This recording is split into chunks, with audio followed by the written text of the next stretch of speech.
Olá! E aí, como vocês estão? Tudo certinho com vocês? Eu espero que estejam tudo maravilhoso, espero que vocês estejam muito bem, espero que tudo seja maravilhoso com todos vocês. Pois bem, meu nome é Taliane, eu sou professora de História e hoje nós vamos revisar um pouco sobre a Era Vargas aqui em Sergipe. Só que espero que vocês não me estranhem, porque eu vou estar falando ora sobre Vargas, ora sobre Sergipe. Professora, mas por que se a história é a Era Vargas em Sergipe? Mas lembra o que eu falei, é a Era Vargas em Sergipe. Então a história vai estar muito entrecruzada. Até porque o governo de Vargas foi um governo centralista, foi um governo no qual Vargas ele fez uma integração, um alinhamento ideológico, não é? E de toda a atividade política dele com os estados. Então não tem como eu não falar sobre Vargas quando a gente estiver falando sobre a história da Era Vargas em Sergipe. Tudo bem? Joinha? Pois muito que bem. Vamos começar? Já estamos devidamente apresentados, como eu falei, meu nome é Taliane. Vamos começar então a nossa jornadinha acerca da Era Vargas em Sergipe. Primeira coisa, a gente precisa lembrar, né, quais foram as principais etapas aí dentro do contexto da história, né, em relação ao próprio governo Vargas. Vocês estão lembradinhos? Ó, lembrem que Vargas governou durante 15 anos, e aí nós tivemos três principais ciclos. Nós tivemos o governo provisório, que vai entre 1930 e 1934, nós tivemos o governo constitucional de Vargas, que vai de 34 a 37, e nós tivemos o chamado Estado Novo, de 37 a 45. Pois bem, no governo provisório, ele vai governar de forma inconstitucional. No governo constitucional, ele vai, né, promulgar a Constituição de 1934. Em 1937, quando já estava tudo assim, opa, você lembra da Constituição, que o mandato é de 4 anos, no próximo ano vai ter que entrar um novo presidente. Você lembra que aí o seu mandato vai acabar e aí então ele vai criar, né, meio que um golpe forjado, uma carta-documento chamada de Tono Cohen, no qual ele vai instaurar o chamado Estado Novo, que vai ficar de 37, né, a 45. Então, Vargas governa aí durante 15 anos dentro desse contexto, desses ciclos aí. O que acontece? Aí vocês precisam lembrar um pouquinho, né, para, assim, na dobradinha, em 1930, o ano de 30 vai ser um ano muito importante. Por quê? Porque lembrando um pouquinho do contexto da história geral do Brasil, nós vamos ver que a República vai ser proclamada em 15 de novembro de 1889. Ok, joinha, tudo bem, massa. O que acontece? Então nós vamos ter o governo da República das Espadas, com Deodoro da Fonseca, com Floriano Peixoto, vamos ter a Constituição de 1891. Depois, no finalzinho do governo do florianismo, entra então o nosso presidente da República da Oligarquia, Prudente Moraes. Prudente Moraes inicia então a República das Oligarquias, que era aquela república da política de café com leite, no qual existia um revezamento entre os governantes de São Paulo e Minas. Vindo para 1930 ali, naquela viradinha, na verdade, de eleições. Washington Luiz, paulista, deveria indicar um mineiro para o cargo de presidente da República, para o cargo federal, mas ele vai indicar um outro paulista, Júlio Prestes. Então, isso aí vai acabar sendo um ponto de choque. Então, unem-se as elites de Minas, os governantes, então, de três principais regiões aí, que é Minas, Rio Grande do Sul e Paraíba, Nordeste cá. E aí, então, esses grupos eles vão se unir, vão realizar a chamada Revolução de 30, que na verdade foi o golpe de 30 no qual Vargas entra no poder. Ah, e já pegando aí para vocês já se familiarizarem, o Augusto Maynard Gomes tanto vai estar envolvido lá no movimento tenentista já, vai estar envolvido na Revolução de 30 com Vargas e vai estar envolvido na Revolução Constitucionalista de 32. Augusto Maynard, lembrem desse nome. Por que eu tô falando lembrem desse nome? Já já vocês vão entender. Pois bem, Vargas entra no poder em 1930, vai governar de forma inconstitucional e aí ele vai criar algumas medidas importantes para começar a governar. Primeiro que a política de Vargas vai ser uma política carismática, paternalista, mas Vargas vai querer, inclusive, caminhar junto com a evolução que está o contexto do mundo. Então, ele vai sim criar um alinhamento do nacional desenvolvimentismo, progressista, mas ao mesmo tempo governar de forma centralizada, né? E aí Vargas, então, ele vai no governo inconstitucional governar da seguinte forma: ele vai editar decretos-lei, então ele suspende a Constituição e agora vai, né, governar através de decreto. Ele vai retirar os governadores, porque os governadores eram símbolos justamente de constitucionalidade, e ele vai nomear interventores. Então, no lugar dos governadores, Vargas vai indicar homens de sua confiança, que tem um alinhamento político, né, e ideológico parecido com o dele, para governar os estados. Então, na verdade, nós não vamos ter governadores e sim interventores. Corta para Sergipe. Então, agora sim estamos devidamente familiarizados e apresentados ao governo Vargas, meus queridos. E aí, então, nós vamos ter como interventores Verônica de Carvalho, que vai ali governar durante 3 dias, passa a bola para José de Calazans, que vai governar entre outubro e novembro de 1930, depois Marcelino José, em novembro de 1930, e aí chega o Augusto Maynard, interventor entre 1930 e 1935, tá vendo? Em 1935 a 37, do 37 ao 41, nós vamos ver o Heródoto de Carvalho, depois o Milton Pereira de Azevedo, através de um mandato tampão ali entre 1941 e 1942, governando aí, através da intervenção, e aí vem então Augusto Maynard entre 42 e 45, e fechando aí o ciclo das intervenções, fechando aí o ciclo do governo Vargas em Sergipe, e depois dele já vem o Humberto Leite, mas que já é uma outra história de Sergipe, né, integrada aí à história do Brasil. Pois bem, então eu falei aí os principais nomes, os 2 nomes que mais vai se destacar justamente por terem ficado o maior período no poder, por terem inclusive influência aqui em Sergipe, influência inclusive com o próprio Vargas, vão ser os nomes do Heródoto de Carvalho e mais do Augusto Maynard Gomes. Então vamos lá, o Heródoto de Carvalho ele vai governar bem rapidinho ali como interventor, mas aí o interventor mesmo, raiz assim, fechamento, para o início do governo Vargas vai ser o Augusto Maynard, depois aquele retrospectozinho que eu falei aí, né, agorinha. O Augusto Maynard então vai governar entre 1930 e 1935 aqui em Sergipe. Sergipe tem uma característica da seguinte forma: já na segunda metadezinha ali do século XIX, início do século XX, a gente vai ver uma indústria algodoeira, mas a principal indústria sergipana vai ser a açucareira, vai nesses anos 30, né, continuar então as elites açucareiras, mas só que tendo um fluxozinho, tá, gente? Vai ter um períodozinho ali de crise também, entre 1930 e 1945, a gente vai perceber um período ali de crise no setor açucareiro, mas que de certa forma, né, a elite açucareira vai estar aí ligada inclusive à questão política, vai ter aí as suas influências. Então, assim, de forma geral, a gente até pode dizer que Sergipe tinha uma economia evidentemente rural, agrária, só que vou chamar a atenção para algo muito importante. Nós também, nesse período entre 30 e 45, nós estamos desenvolvendo uma indústria, tá?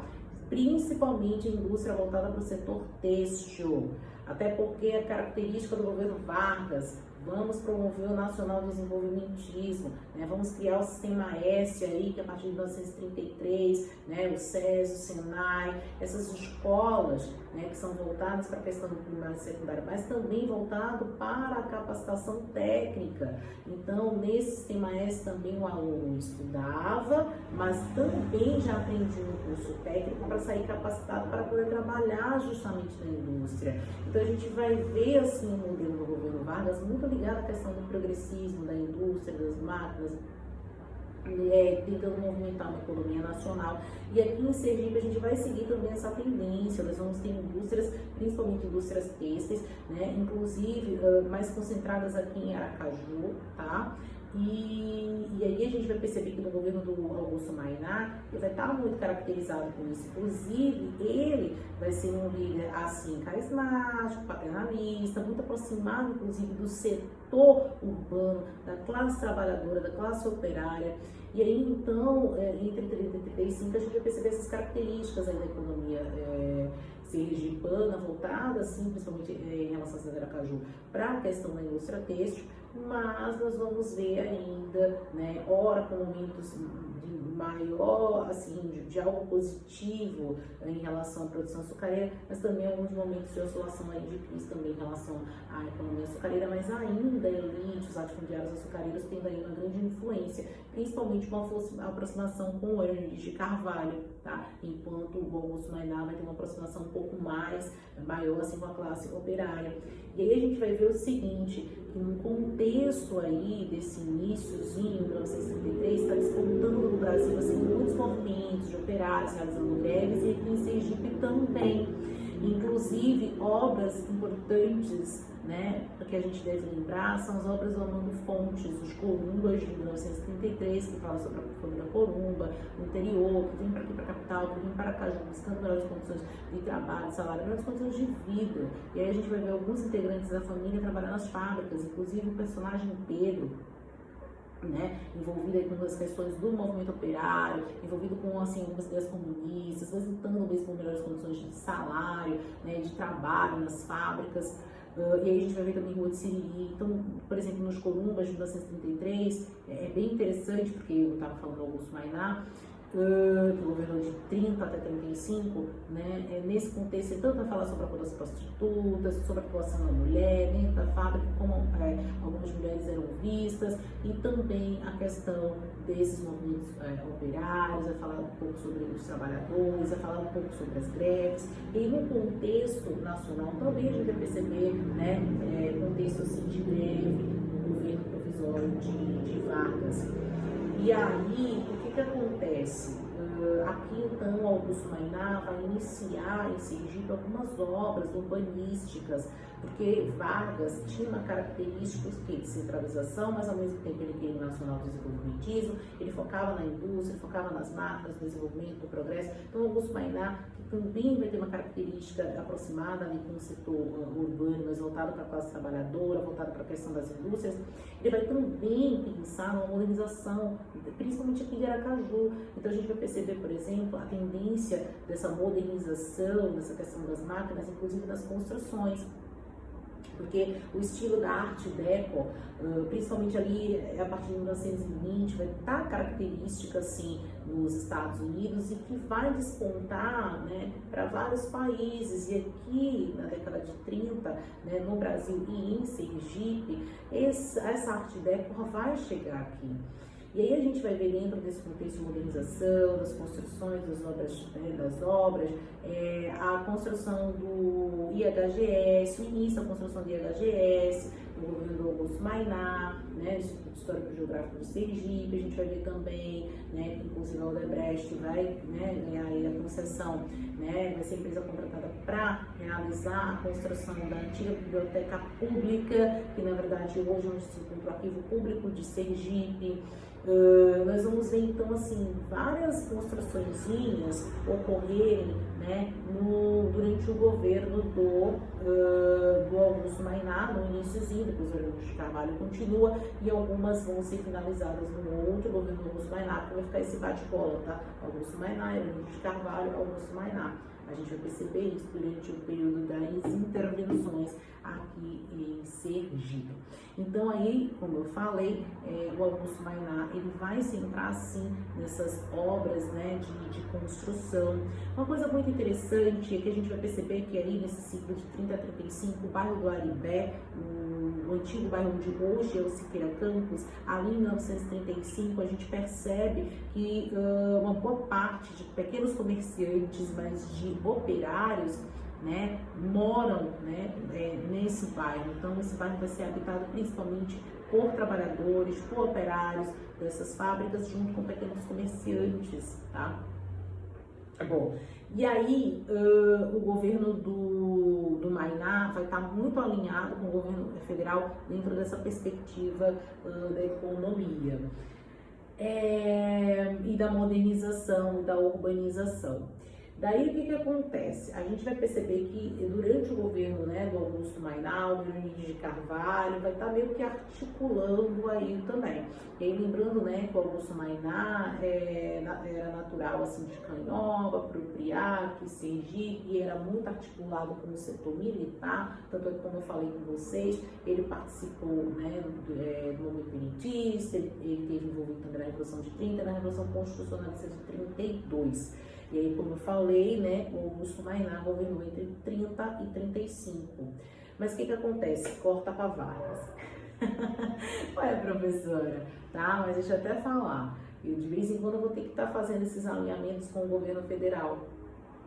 Como eu falei, Vargas nomeia homens de sua confiança exatamente para ter esse alinhamento. Então, vou beber da fonte do governo federal para falar sobre Sergipe.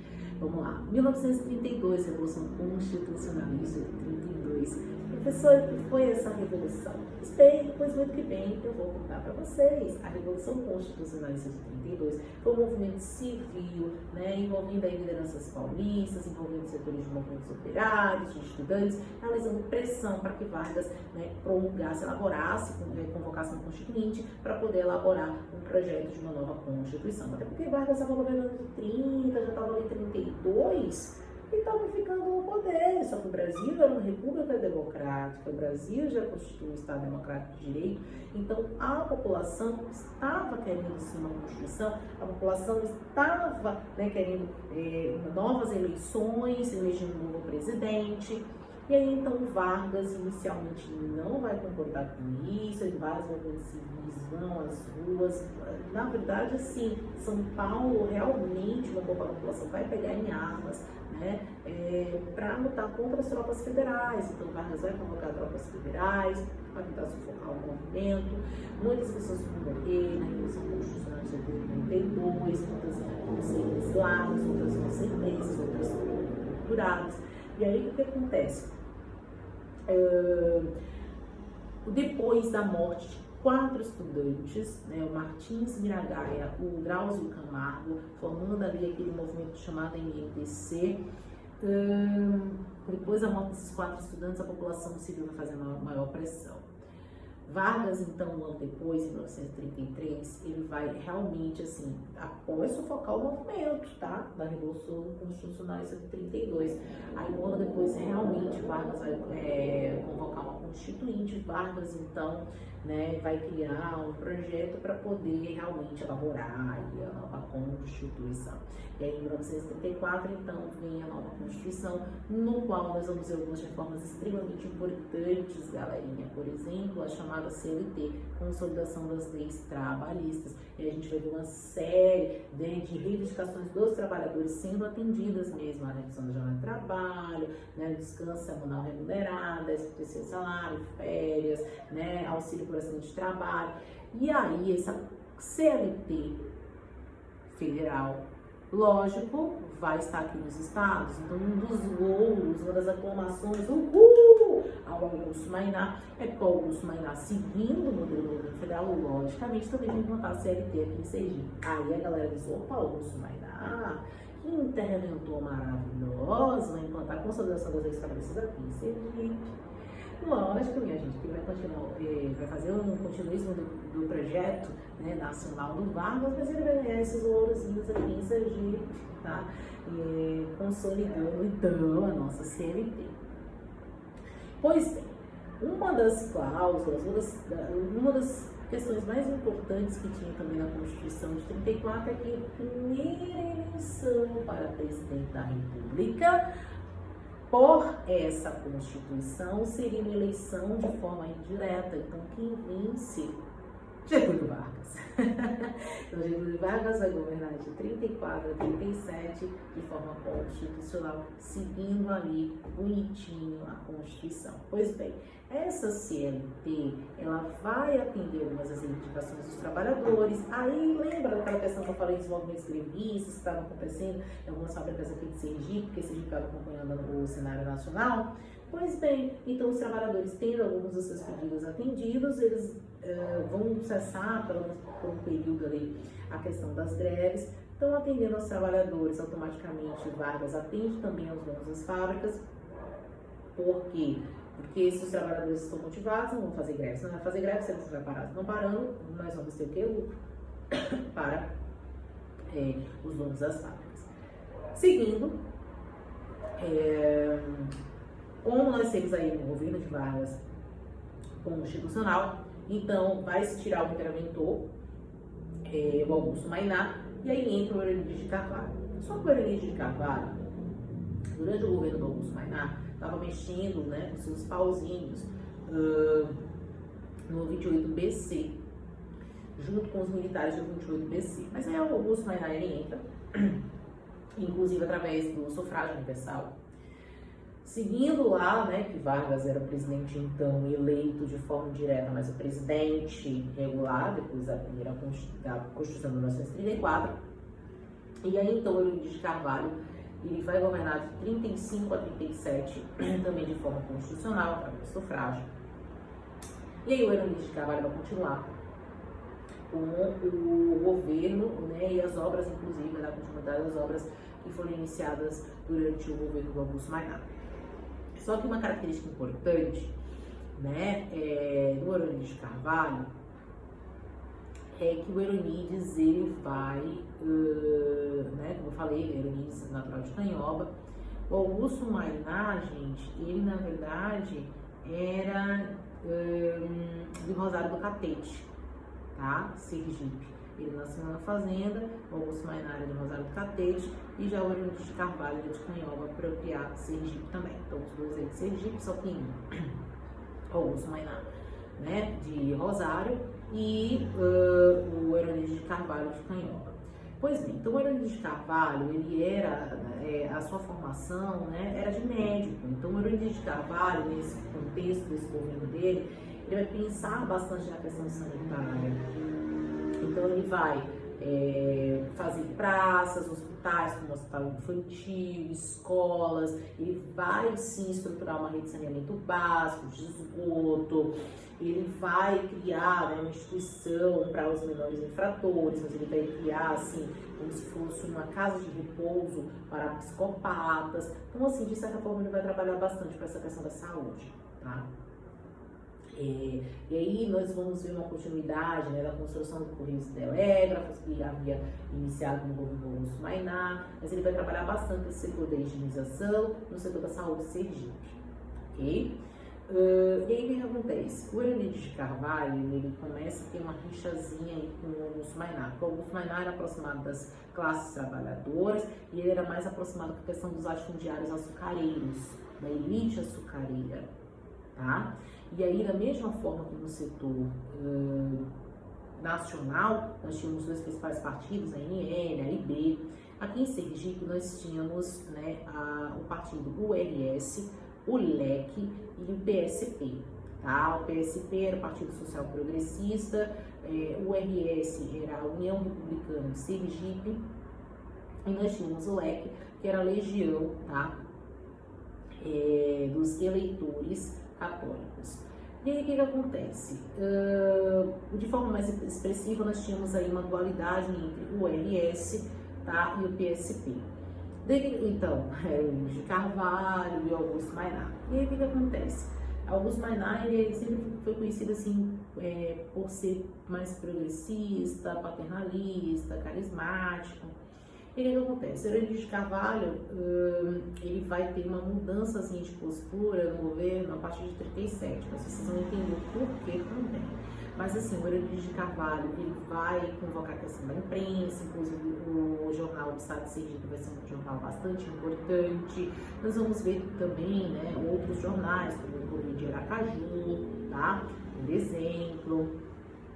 E daí, o que acontece? Ele, seguindo Olavo de Carvalho, uma política mais varguista em relação a promover os feitos, né, do governo, então ele vai convocar a imprensa, Olavo de Carvalho, aqui em Sergipe, durante o seu mandato, e vai falar, olha, Sergipe não é tão rural assim como é sempre divulgado, não. Nós temos aviões, nós temos navios, nós temos trem, nós temos arranha-céus, que é no período, né, que está tendo aquela questão da construção de vários prédios. Ele continua, por exemplo, a construção do prédio do IHGS, ele continua com a construção, né, do arquivo público, que na verdade é a antiga biblioteca pública, tem a construção do Palácio Serigi, que depois vai inclusive, né, dar lugar à Secretaria de Saúde. Então, assim, ele vai fazer obras, ele vai promover, tá, as obras, ele vai se alinhar aos latifundiários açucareiros, e aí a política dele vai estar assim, vamos fazer a promoção do nosso governo, mas muito alinhado, inclusive, com a ideologia do governo Vargas, que vai utilizar a imprensa para poder fazer a propaganda da figura dele como paternalista, como carismático, ao mesmo tempo também para divulgar os feitos positivos do teu governo. Nas Vargas também, ele vai criar um departamento, né, de administração de serviço público, ele vai alinhar bastante a questão da segurança pública, inclusive nós vamos ter aqui no Brasil serviço de inteligência, nós vamos ter também uma polícia secreta para poder desarticular, né, se o Brasil tivesse algum perigo, então essa polícia secreta poderia inclusive entrar em ação e tentar descobrir ali se tivesse algum foco, né, de algo subversivo. Pois bem, minha gente, de algo subversivo. Então, eu falei com vocês o quê? Que em 1934, Vargas cria, né, vai promulgar a Constituição, depois de todo o Constituinte, ele vai ser o presidente eleito, e aqui o Olavo de Carvalho, né, vai ser, então, por sufrágio universal, quem vai administrar o nosso Estado. Mas em 1935, corta para o cenário nacional, corta Getúlio Vargas, tem intentona comunista. E aí, em 1975, essa intentona comunista, liderada por Luiz Carlos Prestes, tendo aí envolvimento com o Olga Benário, né? Então, Olga, Prestes, várias lideranças aí, eles vão realizar a chamada intentona comunista, que na verdade era um movimento que queria realizar um golpe para depor Vargas do poder. E aí, sim, nós tínhamos uma ramificação bem interessante, isso se estendia desde o Rio Grande do Norte até o Rio Grande do Sul, os caras se comunicavam através de ligações, através de cartas, muitas vezes eles utilizavam, na verdade, assim, receitas de bolo, coisas para tentar camuflar, burlar, né, a polícia secreta, mas... Como eu falei, nós tínhamos o serviço de inteligência, nós tínhamos uma polícia secreta, e aí o governo federal acaba descobrindo esta grande rede clandestina que estava articulando ali um golpe ao governo Vargas, que era chamada intentona comunista. A intentona comunista, na verdade, ela acabou dando errado porque os focos, eles foram muito assim, separados, não foi de uma forma uníssona como era o projeto original. E aí, então, Vargas vai desarticular a intentona comunista e vai utilizar isso como propaganda para o governo dele, dizendo assim, olha aí o perigo vermelho. E aí, na verdade, os comunistas, né, eram tidos como subversivos, né, os comedores de criancinha. Então, a gente vai perceber o seguinte, que Vargas vai utilizar isso a seu favor. Ele vai dizer, nós desarticulamos o perigo vermelho, os comunistas, os esquerdistas, os subversivos da pátria. Então, no meu governo, não é? As pessoas não vão conspirar contra o meu governo. Ele segura 35, ok? Então, aqui em Sergipe também, né, vai se divulgar essas questões. E aí, em 37, que pela Constituição estava meio pior, Vargas. Tá chegando próximo aí, né, as novas eleições, hein? Tá perto de você sair. O que você vai fazer? Pensou, eita caramba, o que eu vou fazer se eu quero permanecer no poder? Primeiro que, né, pela Constituição, o primeiro presidente seria eleito de forma indireta, mas depois teria que ter o sufrágio universal. Né? As pessoas, os cidadãos iriam ter que votar. Aí, gente, Vargas tem um plano, tá? Que é o chamado Plano Cohen, que é uma carta-documento forjado, no qual, na verdade, foi um dos funcionários, homens de confiança do próprio Vargas, que havia escrito, mas, né, na época, o Plano Cohen foi divulgado como um plano comunista, dizendo que os esquerdistas iriam depor Vargas. Por isso que eu falei do movimento da intentona comunista. Só que aí Vargas, então, dentro do Instituto, né, da própria Constituição, nós vamos perceber que ele vai decretar um estado de sítio toda vez, isso era uma medida constitucional, toda vez que algo, guerra, ou que algo acontecesse para atentar, né, contra a paz e a ordem nacional, então o presidente estava sim com essa prerrogativa de decretar o estado de sítio. Então ele vai suspender a Constituição 34, vai criar uma nova Constituição, a Constituição polaca, baseada na Constituição polonesa, vai governar de forma autoritária, centralizadora. Mas nós nem podemos dizer que ele era totalmente fascista, porque no fascismo nós temos um unipartidarismo, mas Vargas, né, coloca na ilegalidade todos os partidos políticos da época. Então a gente vai perceber que inclusive a própria AIB, Ação Integralista Brasileira do Plínio Salgado, que o Plínio Salgado tinha ideias bem articuladas, bem próximas com o governo de Vargas, mais centralizadora, mais conservadora, também esse partido vai ser colocado na legalidade. Tá? Então, nenhum partido aí vai poder estar em atividade durante o Estado Novo, a partir de 37. E aí, então, Vargas vai governar de forma autoritária, vai colocar uma censura à imprensa, né? Vamos ver aí uma rigidez muito grande, né, em relação às polícias. Então a gente vai ver um período assim de perseguição aos opositores políticos, prisões, suspensão de direitos políticos. E aí, dentro desse contexto nacional, aqui em Sergipe também, o Hélio Emílio de Carvalho vai governar de forma alinhada ao governo federal. Inclusive, vamos lembrar, Vargas, entre 1934 e 1937, vai governar de forma constitucional. Em 37, né, faz esse Estado Novo, ele decreta a questão do Estado Novo. De 37 a 45, ele governa de forma constitucional, mas coberto pelo que dizia a própria Constituição, devido ao perigo, né, comunista, vermelho, esquerdista, né, devido à questão do plano Cohen. E aí, então, aqui em Sergipe também vai seguir nessa mesma lógica. Primeiro, o Hélio Emílio de Carvalho, ele vai governar entre 35 e 37, de forma, através do sufrágio universal, mas de 37 a 41, ele vai governar como interventor federal novamente. Porque se você tem um perigo, se você não está governando de acordo com a Constituição regular, então vem a questão da intervenção.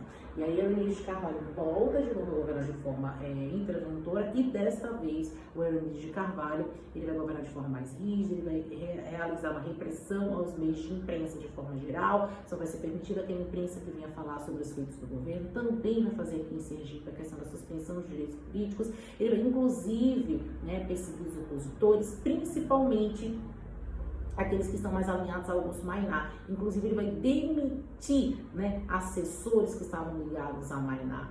Então, ele vai fazer uma política mais rígida, mais centralizadora, vai perseguir principalmente os opositores políticos. Ao mesmo tempo, vai estar divulgando o Sergipe como moderno, né? E aí, novamente, né, com aquela política continuista, vai se alinhar a elite açucareira sergipana. E aí, então, o Augusto Maynard, né, com retaliação mesmo, né, ele vai descobrir aí algumas improbidades realizadas por Hélio de Carvalho, por exemplo, desvio de dinheiro, né, e depositar aí no Banco do Brasil, favorecer alguns grupos, principalmente a elite açucareira. E aí o Augusto Maynard vai levar junto ao governo federal, junto a Vargas, esses atos de improbidade. Vargas realmente vai nomear um funcionário de sua confiança para poder fiscalizar, para saber se procedia ou não aquilo que o Augusto Maynard havia falado. De fato, foi descoberta algumas irregularidades, né, alguns atos de improbidade realizados por Hélio de Carvalho. Hélio de Carvalho tentou ainda ficar no poder, tentou conversar ainda por 2 vezes com Vargas, mas não conseguiu. E aí, então, Hélio de Carvalho faz uma carta meio que se desligando do governo. Daí, quem vai governar aqui em Sergipe, né, através de intervenção, como interventor, só que com um mandato tampão, foi o Milton Pereira de Azevedo, entre 1941 e 1942. E aí, Em 1942, quem entra novamente?